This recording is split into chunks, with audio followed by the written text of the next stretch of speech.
Hello, folks, and hi, Jayanth. Good to see you back.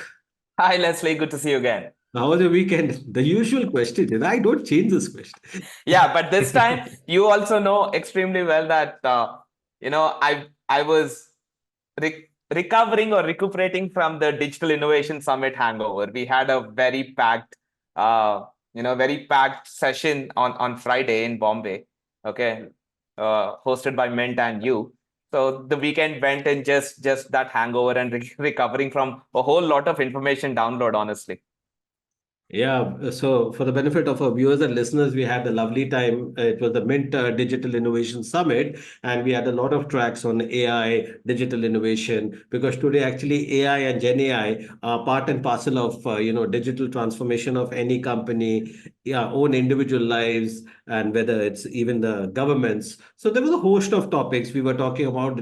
LLMs. You're talking about Deshi and Indic LLMs. We were talking about AI and the law, AI and ethics. There was a CEO panel, there was a CDO panel, and of course, a lot of quizzes and a lot of it was a very interactive audience. Yeah, we had a fun time. Yeah, Uh, so Saturday was recovering from that, and Sunday was the Monaco Grand Prix. We saw the homeboy Charles Leclerc win.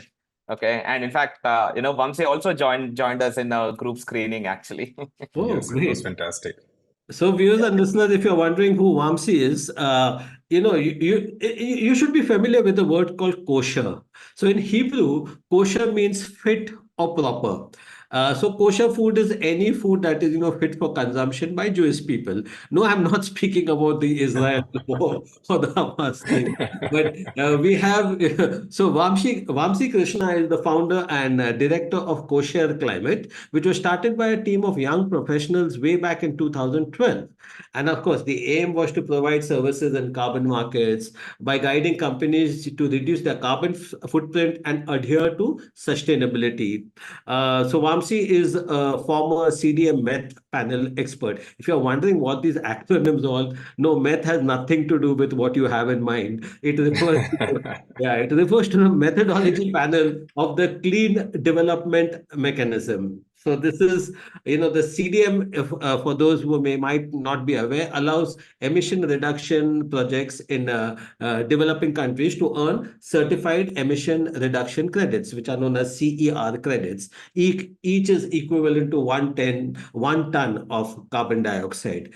And of course, this entire CDM thing is part of the United Nations Framework Convention on Climate Change, the UNFCCC. And if you're still wondering why Vamsi is on the show, yes, it is June 5, to mark June 5, the World Environment Day. But at the back of your mind, we say, okay, Leslie, please tell us what has this got to do with AI rising?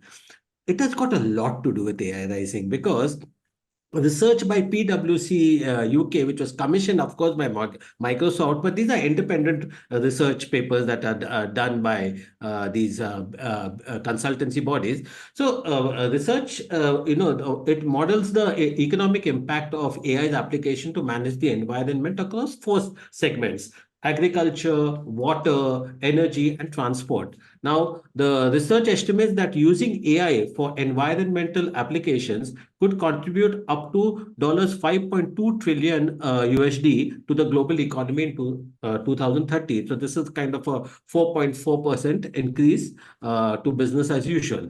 Of course, the application of AI levers could reduce worldwide greenhouse gases, these greenhouse gas emissions by 4% in 2030. And this is an amount equivalent to 2.4 GT. GT stands for gigatons or billion tons. Correct me, Vamsi, if I'm wrong out anyway. So Perfect. You're 2.4 absolutely right. gigatons, 2.4 GT carbon dioxide equivalent to the 2030 annual emissions of Australia, Canada, and Japan combined. And of course, at the same time as productivity improvements, AI could result in, I don't know how they come out with these figures, 38.2 million new net jobs across the global economy. And the point is that it's going to give a lot of jobs. And my interest, Vamsi, very, you might be surprised that, okay, fine, Leslie and carbon, but just out of sheer interest, probably something that even Jayanth also actually did not know, that in 1997, way back in Yes. 1997, that was the time of, I think the Kyoto Protocol was Oh, yes. just Yeah. launched, because you Yes. had the Montreal Protocol in 1987, 1997 you had the Yes. Kyoto Protocol Kyoto. that came in effect in 2005. And if you're wondering Yes. how I know all this stuff, it is because in 1997 I had launched a magazine on ecological issues called Eco India, and a website by the same name with Indian Express. And this was along with an NGO. Pretty I had interesting. joined the NGO called the Center for Human Ecology. The point is that I went bankrupt with it, so which explains why I moved. Lesson, life lesson, Leslie. So Don't we all have some, a few of those? it was a kind of a startup. The newspaper print prices like totally did me in, and we just had to shut down the magazine. And I said, okay, I had to make two ends meet. So it was too ahead of its time, perhaps. But yes, that is my association with climate. I have not given that up. So yes, I Shows. understand. Yeah. Now coming back to Vamsi, before we get into the meat of what you are doing and how AI is actually helping it. We, Yes. the usual practice with Jayanth and we have this discussion around the developments of the week. And of course, I think top of the mind recall, even for Jayanth, probably is, this Elon Musk versus Yann LeCun massive online spat on Bad. X or Twitter, as people knew it earlier. Right.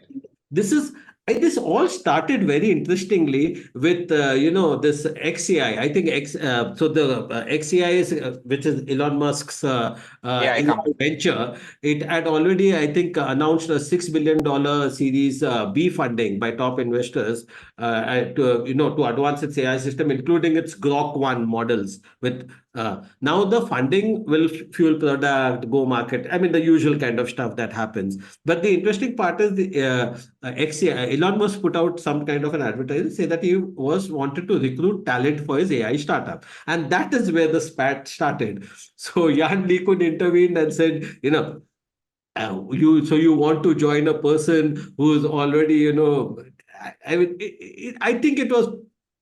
Personally, I like both of them, but I thought, this kind of a spat could have been avoided. It could have been done in much better taste, because for the benefit of our viewers and listeners, everybody knows Elon Musk is a household name because of Tesla, because of SpaceX, and of course, Yeah. because of his acquisition of Twitter, which is now known as X. But Jan Right. LeCun is also one of the godfathers of AI. I mean, there are three godfathers: Jeffrey Hinton, Joshua Yeah, Benjoa, sure, and Benjua. And yeah, but they're not Bengio the and founding. Do not confuse them with the founding fathers like Marvin Minsky Alan and Turing. yeah, absolutely. Please do not confuse them with that. But a contribution of Jan LeCun, very simply put, is to the convolutional neural Neural net. network. Now, interestingly, Elon Musk said that Tesla FSDs, which are the fully self-driving cars, can run without the CNN. That is, Yeah. I think, what got the goat of Jan LeCun. Yeah. So that Leslie, is, you Jan, what know, are you to say? I mean, I will pitch in yeah. later, but You know uh, what this what you talked about top of the mind recall. You know what this pat reminds me of?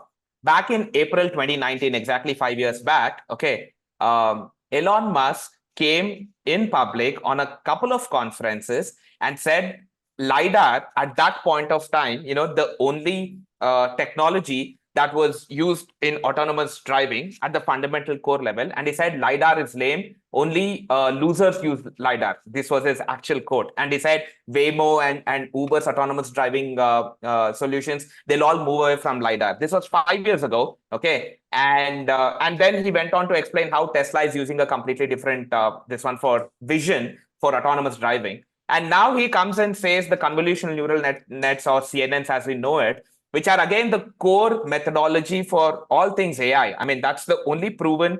Everything else is an offshoot or a derivative of CNNs, right? And he says CNNs at the fundamental level are useless. Okay, I see that Musk, I think, has a trend of poo-pooing on the or talking down on the fundamental technologies of fundamental methodologies of the technology at that point of time. Okay, at least 5 years on, we know that using a completely different methodology away from LiDAR Tesla is not doing any different, or hasn't come out with a completely autonomous self-driving car, nor did anyone else drop lidar, right? So again, so I see this as a trend. This is coming on the back of XAI's fundraise of 6 billion at an $18 billion valuation, which is a 33%, 33% dilution, mind you. And for someone like Elon Musk, letting go of that kind of a control in a company at this early stage of development, I'm sure it's ruffling his feathers. But I see this as Elon's, a trend of talking down on the very core methodology of a technology. And, I've seen it happen in the past. Yeah, I mean, but to be fair, I mean, CNN does have its alternatives, It as you does. mentioned also. And I think one of the potent alternatives is the VITs, the vision transformers, because they're Exactly. actually being, increasingly adopted for vision tasks and sometimes even replacing CNNs. But I think Musk also is not clear whether he's using VITs or not. So I think, No, yeah. I mean, Musk said they would be using diffusion instead of transformers when it comes to FSD, Exactly. So, I right? mean, there are options like VITs, there are options like recurrent neural networks itself, the LSTMs and the GRUs, etc., etc. They themselves are, Yeah, but my point is, to this date, there's only one methodology that's proven, Leslie. exactly. Everything else That that is. he's talking about are yet to be proven. So No, but see, no. To be fair, I mean, Google VITs for image recognition and BERT for NLP tasks, I mean, they're quite well known. LSTMs have been used pretty yeah, credibly. RNNs for music recommendations, etc. Airbnb has been using GNNs for improving user experiences. So it's not that, but you're right. I mean, in a sense, like I would these see. are variations and derivatives of CNNs, right? At the end of the day, I mean, CNN remains Not, a I wouldn't call them derivative, but yes, comparable kind of alternatives from this point of view, because the transformer models are slightly, we should get some extra, some technical guys to weigh in on these kind of things. But the interesting part here is that regardless of whether there is an alternative or there is no option, it could have been probably debated in a more civil manner, because you expect people to advance these are two people who are working for the cause of AI. So I find it a little strange that they have to publicly debate that, okay, this is like your kid, my father is bigger than your, I thought those were kind of, my father is stronger than yours. yeah, Yeah. stronger than yours kind of kiddish kind of thing. Vamsi, I mean, do you have anything to weigh in on these kind of. No, not really. My understanding of AI is really limited and only limited to the work that we do. Maybe the kind of help we can get. So I really cannot, have any Yeah. opinion. So I'm glad you're playing it's a very neutral stance, but also you're focused also. But of course, before we come to you fully, there's another thing which is AI overviews, where AI overviews is appearing in Google search. And if you remember, Jayanth, during the presentation also, We I were spoke having the about conversation. LLMs are becoming the Yeah, search yeah. engine. We were having a conversation. In fact, on the sidelines of the conference, you were not there at the table. I was having conference with the senior PwC guys that in the last few weeks, I personally have been observing a lot of Google search results to be, generative AI and LLMs led, and there were some factual inconsistencies as well. So, we were having that discussions, and now it's it is there was empirical data, and for someone with a eye for detail, we were able to see. And this is only a last few weeks development, mind you. But as you say, it's coming out in the open. Yeah, and hallucinations have been everybody's, a play, whether it is GPT, whether it was Chat GPT, Bing, Bard, Gemini, whatever you want to call them. And honestly speaking, I think in this particular thing, despite the fact that Google has, an 80% kind of market share, it is, I wouldn't say scared, but I'm saying it's wary of the competition, because other than YouTube, which was an acquisition, really nothing has worked in social platforms, and other than search, really nothing much has worked out for Google, whether it is Allcourt, whether it was Google Buzz, whether it was Google Waves, whether it was Google Plus, or even Google Yeah. Currents for that matter of fact. Right. So now you just have, I think, what, Google Chat, I think so. You still have it. It's still around. And that also was Hangouts at some point. Yes, it was And then Hangout. you have the Google Meets. Yeah. But anyway, those are things that will keep on continuing. We'll see a lot more hallucination play. But Vamsi, now coming to your stuff. You're very focused on what you do. So kindly tell our viewers and listeners how, what exactly is Kosher Climate doing, and how are you leveraging technologies like whether it is AI, whether it is Gen AI, or whatever you're using. Yes, so at Kosher Climate, what we do is we work in the field of carbon credits, and this is a market which is quite complicated in itself, and also a market which exists as you were talking about it, right, from a very long period of time. And carbon credits is like a commodity which can be sold, and it is utilized by companies to offset their emissions in some fashion. Uh, if I have to simplify, I would say that carbon credits work in a fashion where polluting industries or companies or corporate invest in activities which will reduce pollution. In simple words, that. And then there are a lot of components which are involved, which make it happen. Financial, which involves a financial instrument within it, so that there exists a market. Only markets basically can make anything happen. If voluntary initiatives are something that have not reaped much results in the past as well, even if you want to focus climate change, or for that matter, any field at all. So at Kosher Climate, what we do is we work with a number of corporate companies. We work with renewable energy power projects, also with farmers and in different kind of industries, and then come up with projects which are reducing emissions. It can be different. To give you some example, it can be a renewable energy project. It can be a EV, electrical vehicle manufacturer, whom we work with, or it can be farmers. Like we are working with a number of farmers, in fact, close to more than 100,000 farmers in India, and in Southeast Asia as well, more farmers. And we work with them so that they implement improved agricultural practices.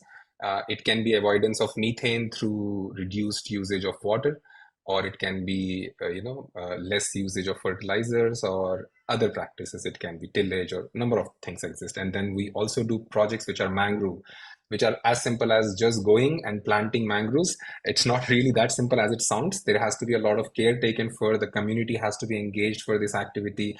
There are sea rise issues because it's very hard to protect. So we do really different, many kinds of projects, different kind of technologies. And these projects are taken through a process where we certify these carbon credits, and these carbon credits are then offered or used by corporate companies, mainly in Europe and in the US, and in other geographies as well. So there's what we do at Kosher Climate. We are present in India and in Southeast Asia, all countries in Southeast Asia except for Timor-Leste. And then we have presence in Brazil as well, and a couple of other Latin American countries where we have our projects. We started in the year 2012, and yeah, we have like a good team, all good chaps. Everybody's pretty much dedicated in this field. So there's what we do. And about uh, yeah, about your question about AI. I do not know exactly whether my answer would be right or not, because my understanding with respect to technology or AI evolution is really limited. But what we are trying to do is we are also trying to implement technology with respect to how we monitor the impact of our projects. During the distribution of, we have one of the cookstove projects, right? During the distribution of those cookstove projects, we did use like applications and everything so that we can track the usage and we can track the distribution, to assess whether a beneficiary family is eligible to receive these, and then monitor the usage and everything. We use technology.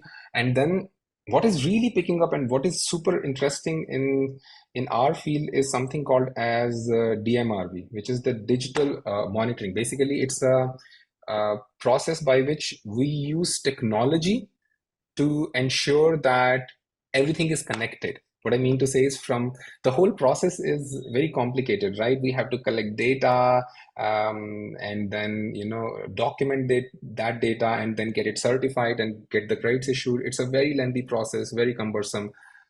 To help that process, the digital monitoring is picking up, and that is something where AI is being implemented. There are a number of companies which have come up in the past. If you go to any of these conferences in Europe or anywhere across the world, actually, wherever we have our conferences usually happen in Europe or Singapore or everywhere basically. But wherever you go, wherever you go. In the past 2 years, one of the most interesting thing that is happening is we will see the DMRV companies, which are all new companies. All of these companies are new, and they are trying to do interesting things, which is really hard to achieve because, again, as I said, the process is not uh, easy to crack. The process in itself is not easy to crack. Uh, as an example, if I give you the growth rate of a plant can be measured using satellite images. And can we automate the whole process? Yes, we can automate the whole process. Then there is a lot of data that goes, the past data, the present data, climatic conditions, soil, the species, type of species and everything. All of those data goes into certain softwares.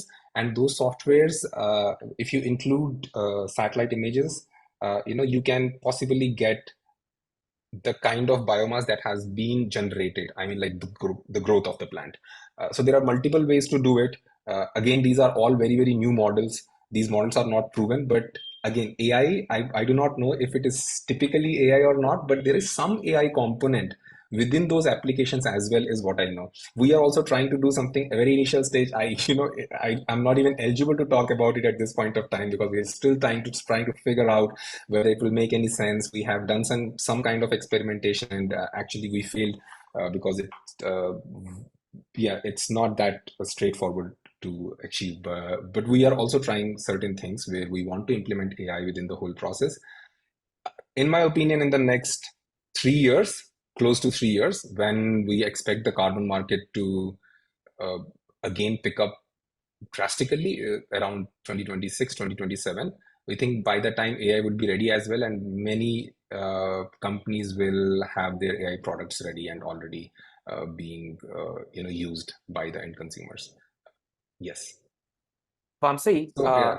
I have a follow-up question. You mentioned that Kosher works with companies. I mean, you guys primarily work with large projects, and your customers or your clients, who buy the carbon credits to offset their carbon footprint, are also large companies, right? But in the last few years, during my travels and also outside of it, one trend that I'm observing primarily in Europe, wherein Yes. essentially the population, the citizens, the individuals are extremely sensitive about climate change. They're well educated, and they also want to do something about it. The carbon footprint, has been a quite a sensitive and the top of the mind issues, at least for European citizens, right? And there have been certain initiatives that's been taken. I mean, I remember France doesn't have any flights within the 250-kilometer radius. Everyone takes trains. In fact, everywhere in Europe, people prefer trains to flights to reduce their carbon footprint. And by extension of this, I've also seen some of the companies now trying to come up with something equivalent of a carbon footprint score for individuals, okay, basis their consumption patterns, their social behavior, their way of life, and everything, right? I mean, it's coming down to that level. And I would imagine if a carbon footprint score equivalent to a credit score can be calculated or could be calculated at an individual level, there would be a lot of like you said, monitoring or tracking. And I don't know if any of these DMRV companies are doing it at that granular level, but there would be a lot of monitoring of activities converted into data, and that data would be collated, aggregated for pattern recognition, trend analysis, and even predictions. And I would imagine some kind of machine learning algorithms and some for prediction, some AI algorithms would be used. How much of my understanding is right, and could you comment on that trend? Well, yes, particularly in Europe, if you see Europe, I would say is one of the most forward-thinking geographies at this point of time when it comes to climate change. Not only it's like governmental action, it's also people who are actively involved. They want to do more. It's different from the rest of the world in a lot of ways. However, at the same time, taking climate change to an individual person, I think, is a long journey at this point of time. There are a number of concepts, thoughts have, gone into it at conferences, if you see a number of companies, I have come across companies as well whom we have worked with personally, who have worked on retail side of carbon credits, where individual direct consumers were participating. But the scale, the limitation of scale, because we work at industrial scale with respect to carbon credits. Like we cater to really large corporate clients, like it can be Volkswagen or really big companies who have a lot of emissions and they are looking for projects at that scale as well. However, eventually AI may evolve itself into a system where everything is connected, and it is not difficult at all. It is not difficult at all to connect your products, your consumption, your lifestyle to an a carbon a footprint kind of, where you can associate it and then offset it. Not yet. Is it not possible? It's very much possible. Even people are doing at this point of time. You have small little applications where you just tell what's your lifestyle and tells you, hey, you know what, you have your footprint per year is about 10 tons of CO2. But that's something that you are doing at that point of time. I think what you are talking about is a product level Yeah. carbon where customers are able to take action. Say, for instance, they are consuming a meal, and that meal may be associated with a few grams of GHG, any kind of CO2, and then they can have like an additional cost. Okay, this is the cost of the emissions that have happened because of the product. That is a long journey at this point of time. Regulation wise, it's really hard because regulations are not yet set for industries. It used to be, in the Kyoto Protocol era, it used to be set, but then again, a lot of countries withdrew.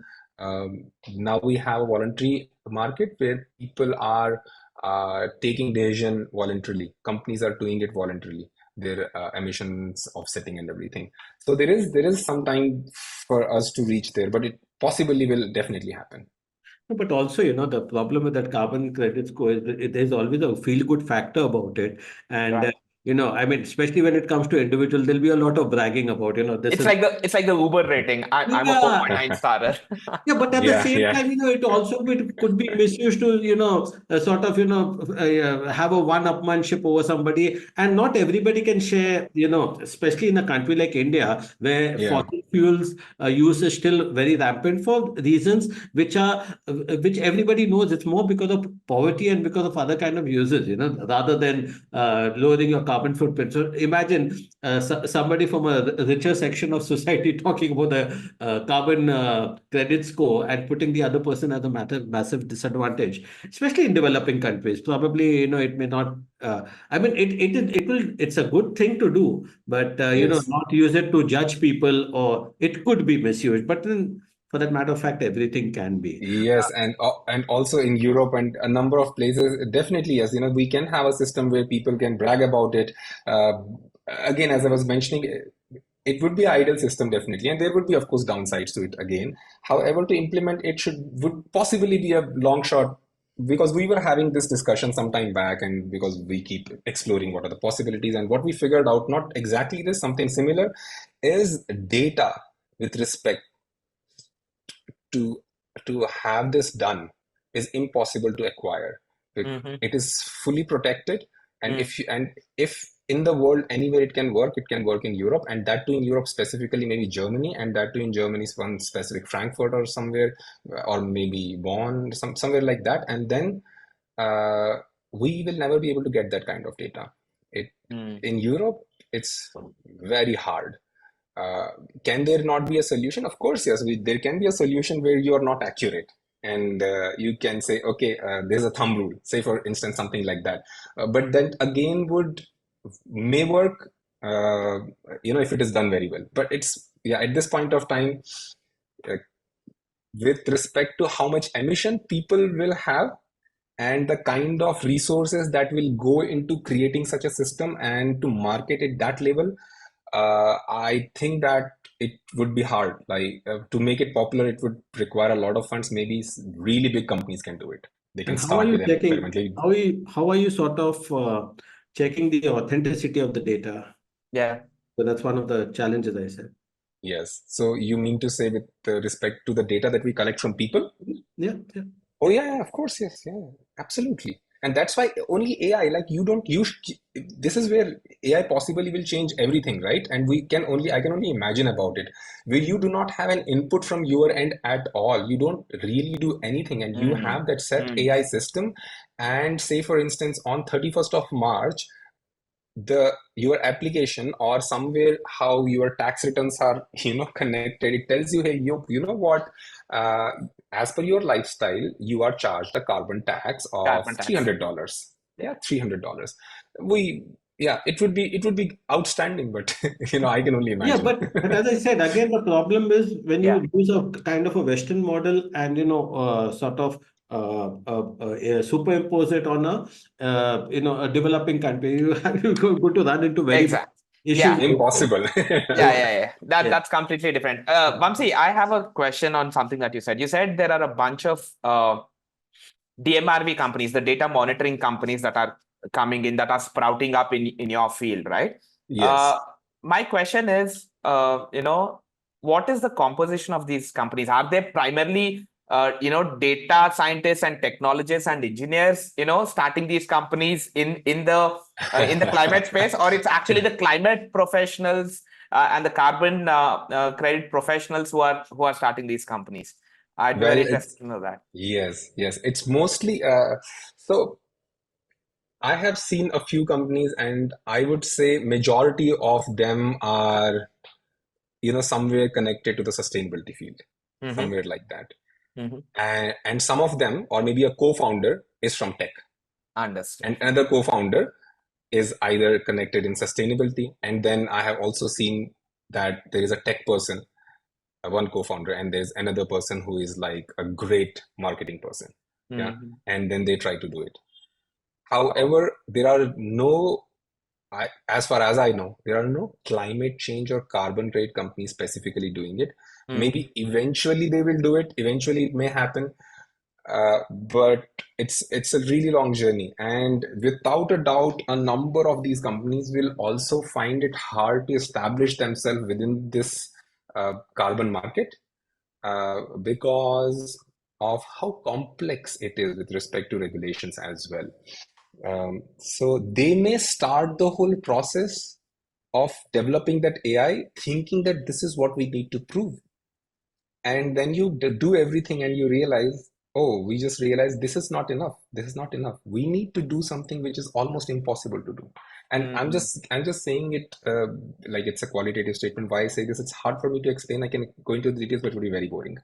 So you can start by thinking that, okay, now we understand. If we do this, we will figure out everything, and then everybody will come to us, and we will have the monopoly, and then we can, like, expand Right. it. Everybody will take our services, which is a good vision, but it is very likely, and I have already seen it happening, that once you start doing it, your results are exactly not what is expected, what is Mm. enough. And sometimes it also happens that it doesn't solve the basic problem, where you have to still have all the people on the ground. The whole purpose is defeated, right? Right. With AI, possibly we will save a lot of cost eventually. Right now, we have, like, as I mentioned, like, we work with hundreds, possibly more within India, like, if for agriculture, more than 100,000 farmers. Mm-hmm. It's a lot of farmers, so we need a lot of people to coordinate. There is a on-ground expenditures are also high, capacity building, all of those things. A lot of in person, or I would say on ground efforts exist. Mm. If that is not, that doesn't change, you are not changing anything. But Vamsi, At the tell me end of the day, something. whatever is, You yeah, know, you companies used to have these CSR budgets. Now you have these ESG budgets. ESG budgets. yeah, Yeah. Everybody goes yeah, gaga over this and like, okay, this much percentage of your profits have to be dedicated to this. So I thought that right. would be making life very easy for entrepreneurs like you, but it doesn't look like that's the case. Oh, yes. So it's not that companies are not investing, they are not doing it, like, I don't know if I can take the name, but all the big IT companies, like the biggest IT company in India also, or some of the other companies are our clients. They are doing projects on ground, and we are helping them implement these projects, and they are really dedicated to do more. And it's outstanding because they are investing, I think last, it's like really big amounts, like in hundreds of crores. They are doing it, we are helping them as well, but it's not all the companies, one. And now we see a shift happening. A number of corporate companies are starting to do, um, but again, it will take time. However, now I'm also participating in something that is happening in Bombay with respect to the CSR. It's a company called CSR Box, who are arranging it, and a lot of large corporate companies are there. We are talking about how CSR funds can be utilized within the climate change field, and they can have projects which can have on-ground impact on the lives of people, at the same time benefit the climate as well, and with a possibility to generate carbon credits, which is such an outstanding equation itself, right? So that is happening, but it will take time. On the other hand, the other corporate companies in Europe, they have been doing it without any benefit from very long period of time. But there comes like high times and low times as well for them. German government suddenly a couple of years back said that, hey, you know what, you cannot call any product carbon neutral, and they banned it by law. So all of these marketing companies, all of these product-based companies who are marketing that they have purchased carbon credits and they are carbon neutral, and they were publishing it on their products, even a Yeah, milk bottle or any product, they all had to stop it. And when they stopped it, they also stopped purchasing carbon credits, because for many companies it was like mainly for marketing, it right? was a So marketing badge. Yeah, it yeah, was a so it's very complicated, but things are changing even in domestically within India. We are receiving a lot of requests, a lot of inquiries from government companies, and even from the government, like Metro in Lucknow and other places. Also, those projects are eligible for carbon credits as well. Uh, So, Vamsi, I mean, yes, given that this is a very, emotional subject, because everybody wants, because of climate change, the moment today, like in Delhi, I think temperature. the temperature was already for 52.5 and degrees crazy, centigrade right? in a particular spot. So Unbelievable. it's unbearable, unbelievable, and in India, people don't really admit the fact, or rather, government will not very easily accept that the people have died due to a heat stroke. They'll say, let's do a post-mortem first and then figure it out, which is the debate that is currently going. Bangalore up until last Yeah. month, this time.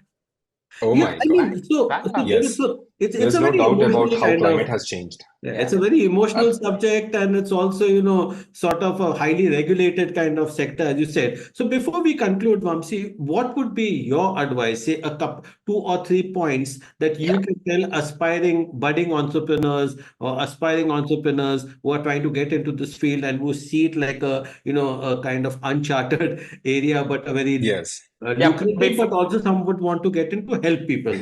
Yes. Vamsi, Yes. before Yeah. that, one last thing I want to ask. At the very beginning, this has Yes. nothing to do with AI, but this is a World Environment Day episode. You Yeah. mentioned that voluntary initiatives don't work in this sector, only the market works. Can you quickly expand on that statement and why they don't work? And then, take Leslie's question and we can end with that. Yes. What I mean to say is, from the past many years, from the 90s, a number of institutions, financial institutions, and also World Bank and everybody, even the governments, European governments, you may know that European governments do fund different kinds of projects across the globe, which are climate-based projects. As an example, improved agricultural practices. It can be forestation, afforestation. It can be anything. All of these things. They have been doing it from a very long period of time. However, what happens is these are all pilot projects with a limited funding, possibility of a limited funding. It can be okay. A large project can be 10 million, 20 million, 30 million, something of that sort. But those projects are implemented, and everybody forgets about those projects because Mm, there is never more funding coming in, and countries like India can never contribute. mm. Developing countries can never contribute to push it in a fashion, and there is nothing wrong about it. We have our own priorities. There are so many Priorities. people Yeah. who need a better life. uh, European countries can do it because they have surplus. Their economies is such large economies, per person incomes are so high. So, but it could never take off. Everywhere we go, there have been pilot projects. When did it take off? It Now we have projects of agriculture based projects, which are, we call it AWD, or different kind of projects, and these projects are able to bring in hundreds of millions of dollars. Mm, Is it a pilot project? No. These mm, investments are coming in from so many different corporate companies because they think that they may use these carbon credits from these projects, or from a financial institution or other kind of institution who think that they would want to trade these carbon credits and make profit eventually. So only a market-based mechanism which will give benefit to somebody who is taking risk can take off and can Right. really become big. But no contribution or donations can ever change this scenario. Yeah. So your final Understood. bits of advice to budding entrepreneurs. Budding But entrepreneurs. I would say partner with the right people. This is really complicated. If you are not experienced, uh, you should partner with a company or with people, somebody who is an expert who understands absolutely in and out, not somebody who just understand a little bit, absolutely in and out, everything, and work with them. And of course, do not think that you would. You would lose in because it's very complicated. If you have the right people, uh, you can be successful without a doubt. So, viewers and listeners, I think on this positive note, that you have to partner with the right person, and it surely can't be me because I quit my project long, long back. So, but yes, you have experts like Vamsi Krishna, and you have others also in the field. So, Yes. out around, do your own research, and we hope that wishing you all, a very peaceful and insightful World Environment Day on June 5. And Jayanth, see you next week. Vamsi, catch up with you soon. Thank you, Leslie. See you Thank you, next Jayanth. week. Yes, Thanks. see you Thanks for next. coming on board, Vamsi. Take care. Thank you, Jayanth. Take care. Bye bye. Bye.